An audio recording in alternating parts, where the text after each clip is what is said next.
Okay, I think we are good to go. Not yet.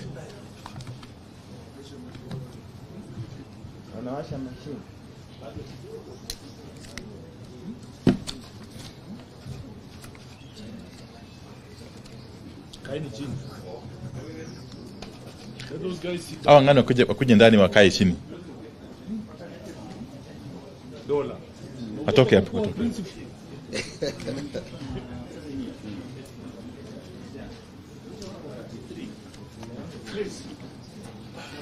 Those who are standing there, please get in and take a seat. Phil, manage that.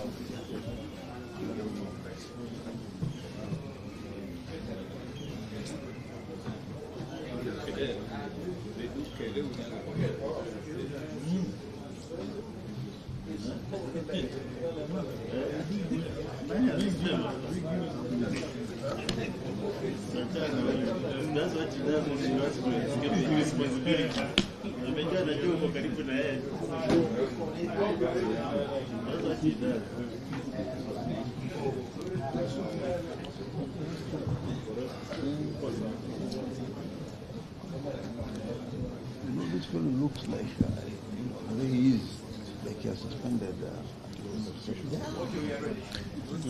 We are ready. Okay, fine. Thank you very much. We have got a very short statement here to make and further comments by a few of us. But I must start from the outset by saying that we are making this statement against the backdrop of very unfortunate occurrence. It's for the first time in the history of this country we are being made to understand that State House has sanctioned the enlisting of militia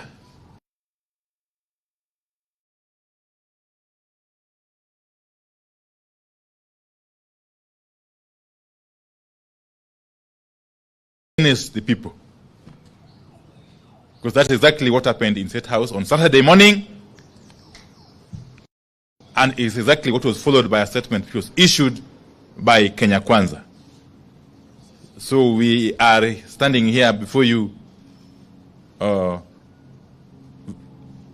very concerned that the country or the leadership which is currently in place can take such a direction.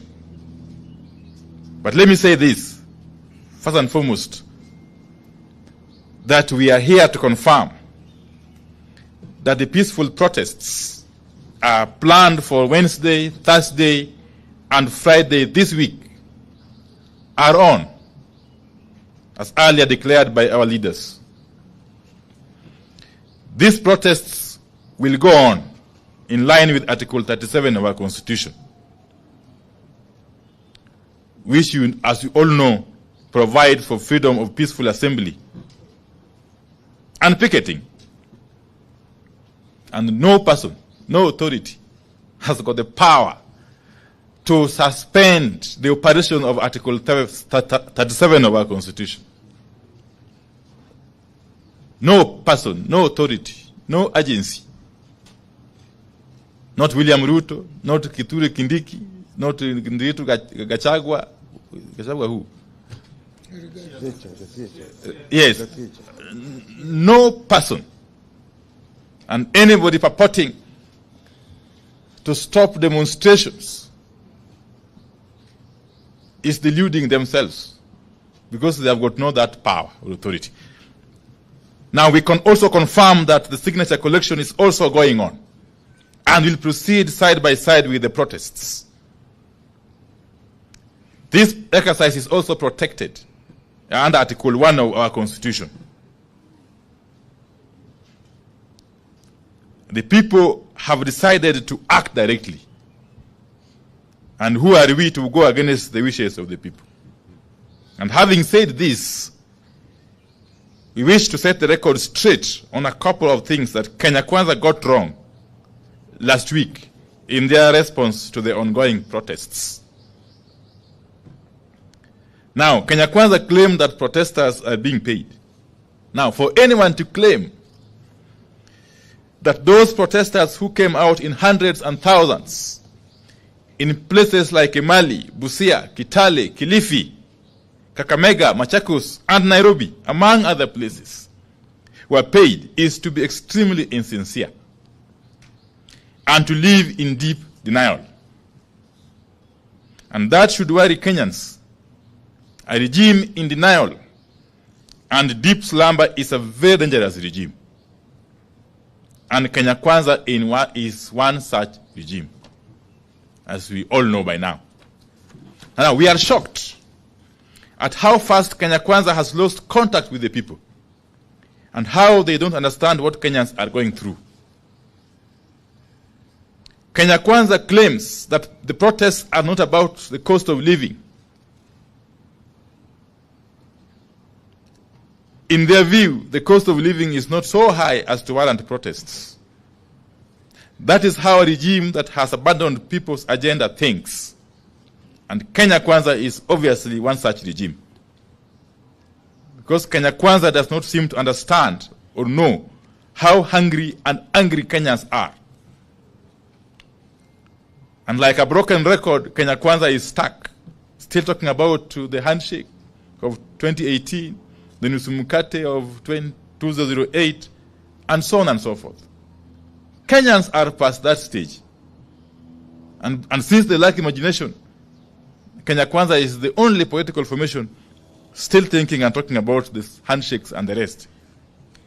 And no wonder the regime has lost the people. Now Kenya Kwanza is accusing us, Azimio, of failing to provide solutions to the rising cost of living. Seriously. We know no country where a party stays in government, but once the one out of government provides solutions to the problems of the people. If Kenya Kwanza solutions are not working for the people, then Kenya Kwanza needs to get out of power. Just disband and quit. Across the world, responsible leaders and regimes admit failure of their policies and quit in the interest of the nation. Don't ask us for solutions. Quit and pave way for a regime that has solutions. Indeed, if we took over power, we would provide those solutions. You all know. Now, in their address last weekend, Kenya Kwanza purported to call the attention of the nation to so-called efforts by the government to reduce the cost of living.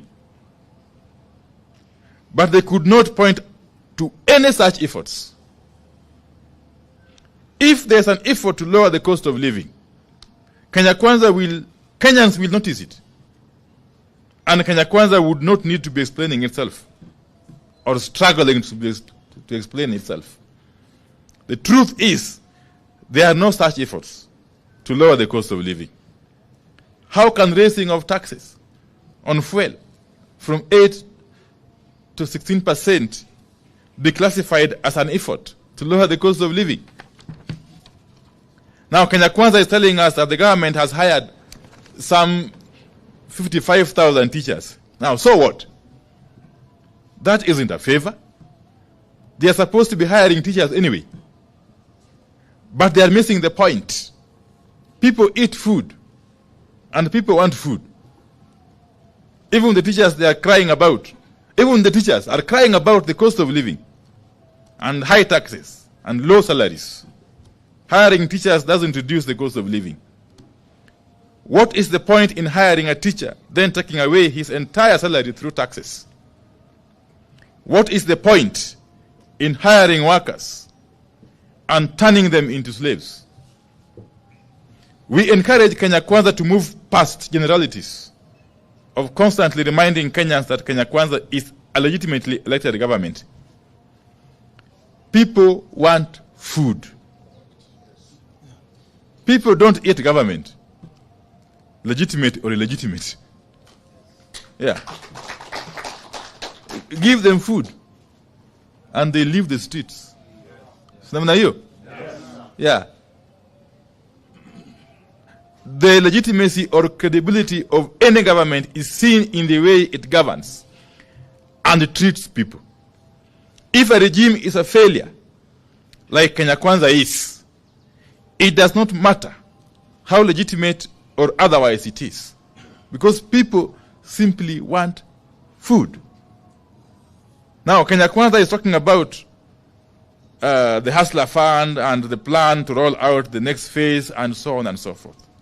Now, Kenya has never had a shortage of funds, like youth fund, women fund, and you can count them. And yet again, people don't eat funds, you know. People eat food.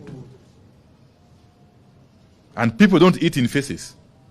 Yes, people eat today, okay? And every day. So don't tell Kenyans about Hustler Fund at its next phase. Just tell Kenyans how food will be affordable now, today. And they will leave the streets. Otherwise, if you don't do that, be ready to face these people in the streets for as long as it will take. Hire your militia, as many as you want to hire, but the people will not leave the streets. Namna hiyo? Yes. So I think I want to leave it at that point and ask my brother, the Honorable Leader, Senator Mazayo, to continue.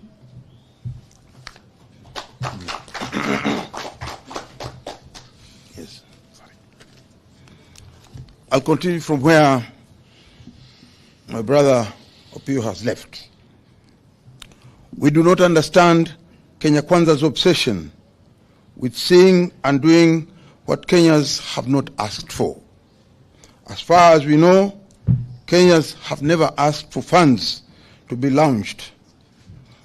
Kenyans have specifically asked for the cost of goods to come down and taxes to be reduced. But Kenya Kwanza is talking about deficit and funds. We have seen Kenya Kwanza resorting to the tired and bigoted phrases like "lord of violence."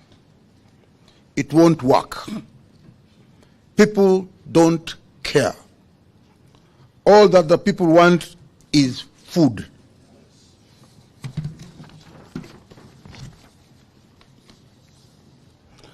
And decent standard of living. If Kenya Kwanza has a price of peace, has a prince of peace who can provide food, no amount of character assassination of his challenger will sway Kenyans. People want food. We have seen Kenya Kwanza purport to be sharing with Kenyans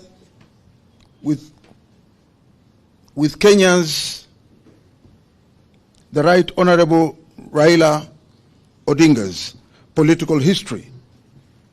How ridiculous can they get? We now challenge the same members of parliament to share with us the political history of William Ruto and Rigathi Gachagua from 1990 to date. They started it. Let them go to the full length. We take note that the Kenya Kwanza MPs have threatened to mobilize their supporters to counter protesters whom they believe are supporters of Azimio. Again, Kenya Kwanza is missing the point and getting it wrong.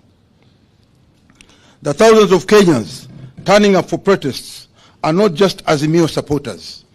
They are Kenyans from across all political and non-political formations who have been brought together by suffering. The protesters are from Azimio, Ford Kenya, ANC, and even Kenya Kwanza. The people realize they don't eat government. People eat food and they want food. People realize that having voted for a party or for a president who does not put food on the table All the same, we welcome Kenyans. I will repeat that. People eat food, and they want food. People realize that having voted for a party or a president does not put food on the table. All the same, we welcome Kenya Kwanza MPs to protest on Wednesday, Thursday, and Friday. If they come with violence and murder, Kenya Kwanza supporters will be among the victims. We take note that Kenya Kwanza members of parliament have resolved to cooperate with the police to ensure that there's no further loss of life and livelihoods. We know what this means. It means confirming protesters with members of that killer squad called Operation Support Unit, whose brief is to maim, kill protesters, including Azimio leaders. In this regard, we take great exceptions to the continued threats to life of our leader, the Right Honorable Raila Amolo Odinga. As propagated by senior leaders of the Kenya Kwanza regime, there will be a price to pay for those threats.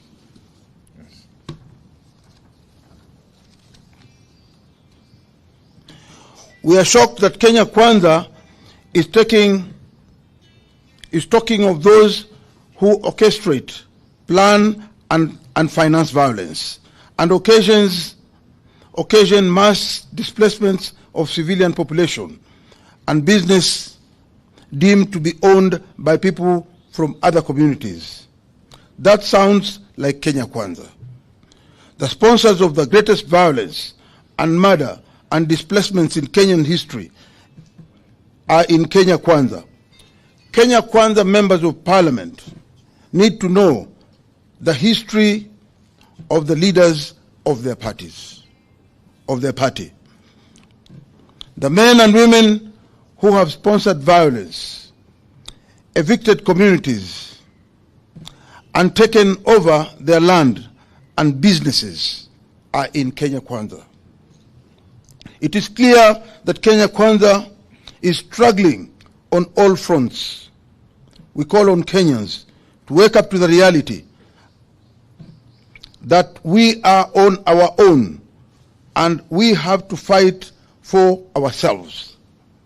In this regard, we acknowledge motorists for their participation in the last protests and encourage them to continue staying off the road on Wednesday, Thursday, and Friday in solidarity with all the Kenyans. Let's meet on Wednesday,